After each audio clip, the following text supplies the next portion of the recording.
Hello বন্ধুরা, pizza তো আপনারা অনেক রকমেরই খেয়েছেন। আপনারা কি কখনো খেয়েছেন সাবুর পিৎজা? একবার ঘরে ট্রাই করে দেখতে পারেন।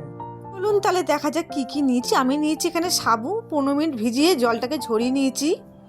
হালকা শক্ত থাকলেও কোনো অসুবিধা নেই, জলটাকে ভালো করে ঝরিয়ে নেবেন। নিয়েছি দুটো সেদ্ধ আলু, এবার গ্রেটারের সাহায্যে ভালো করে গ্রেট করে নেব। ব্যাস হয়ে গেছে। এবার দিয়ে দেবো স্বাদ মতন নুন। এবার ভালো করে হাত দিয়ে মেখে নেব। মাখার সময় অবশ্যই কিন্তু 4 চামচ ময়দা দেবেন, নাহলে তুলতে গিয়ে অসুবিধা হতে পারে। আমি ভিডিওটা করতে ভুলে গেছি। বেশি দেওয়ার দরকার নেই, 4 চামচ দিলেই হবে। এবার নিয়েছি ছোটো ছোটো করে কেটে রাখা পনির।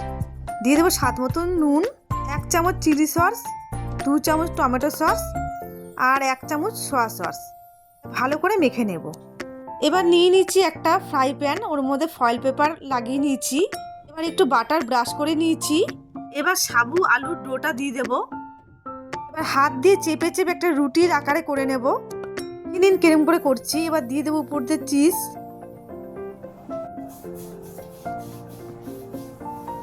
এবার পনিরটাকে ভালো করে একটা একটা করে দিয়ে সাজিয়ে নেব।